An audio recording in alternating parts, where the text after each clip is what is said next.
అందరికీ నమస్కారం. నక్షత్ర విచారణ ఛానల్ కి స్వాగతం. కుంభరాశి వారికి జరిగే శుభాలు అశుభాలేంటో తెలుసుకుందాం. ఈ వీడియోని తప్పకుండా చివరి వరకు చూడండి. ఈ వీడియోని ఇంకా లైక్ చేయకపోతే వెంటనే లైక్ చేయండి. ప్రతిరోజు మీ రాశి ఫలాలు అందరికంటే ముందుగా తెలుసుకోవాలంటే క్రింద కనిపిస్తున్న రెడ్ కలర్ సబ్స్క్రైబ్ బటన్ ని క్లిక్ చేసి ప్రక్కనే ఉన్న బెల్ బటన్ ని యాక్టివ్ చేయండి. అలాగే ఈ వీడియోని తప్పకుండా మీ మిత్రులందరితో షేర్ చేయండి.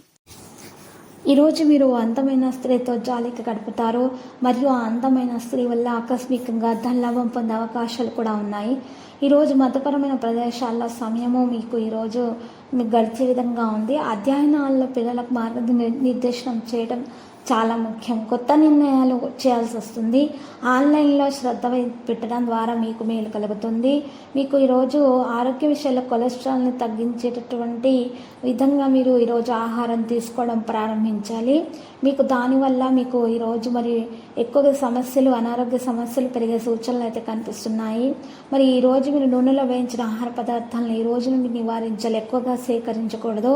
ఉద్యోగస్తులు అయితే ఈరోజు ఈరోజు ఉద్యోగస్తులు జాగ్రత్తగా పనిచేయాల్సి ఉంటుంది. లేకపోతే పని దగ్గర వారికి సమస్యలు అనేవి ఎదురవుతాయి. మీరు పూర్తి కష్టంతో పనిలో మంచి ఫలితాలను అయితే పొందబోతున్నారు. అవివాహితులకైతే ఆరోగ్యం గురించి జాగ్రత్తగా ఉండాలి.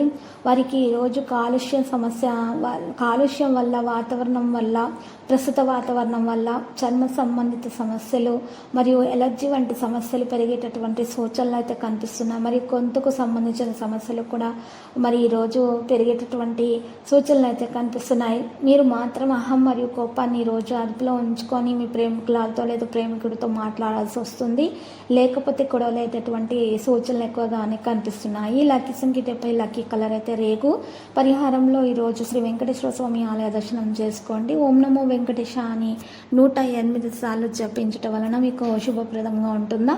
ఆ తర్వాత మీరు చూసినట్లయితే ఒక పెద్ద బాదం ఆకును తీసుకొని ఆ ఆకు మీద 2 బీజాక్షరాలు క్లీం శ్రీం అని రాసి ఆ అక్షరాలను మీరు రాసిన తర్వాత ఆ అక్షరాలను రాసేటప్పుడు మీరు రావి చెట్టు పుల్లను గంధం లేదా సున్నంతో రాయాలి. రావి చెట్టు పుల్లను ఉపయోగించాలి. ఇది గుర్తుపెట్టుకోండి. ఆ తర్వాత మీరు ఆ బాదం ఆకును చక్కగా పార నీళ్ళలో ప్రవహింపచేయండి. ఇలా చేయడం ద్వారా మీకు ఉన్నటువంటి అంత నెగిటివిటీ కూడా ఆ నీటిలోనే ప్రవహింపచేయడం అనేది జరుగుతుంది. ఇక మీకు అన్ని శుభాలు కలుగుతాయి. పాజిటివిటీ రావడం అనేది ప్రారంభమవుతుంది. ప్రతిరోజు ఈ విధంగా రాశి ఫలాలు తెలుసుకోవడానికి వీడియోని తప్పకుండా లైక్ చేయండి. క్రింద కనిపిస్తున్న రెడ్ కలర్ సబ్స్క్రైబ్ బటన్ ని తప్పకుండా క్లిక్ చేయండి. లైక్ మరియు సబ్స్క్రైబ్ చేసిన వారికి ఈ రోజు ఏదో ఒక శుభవార్త వినాలని నేను దేవుణ్ణి ప్రార్థిస్తున్నాను. Thank you for watching this video.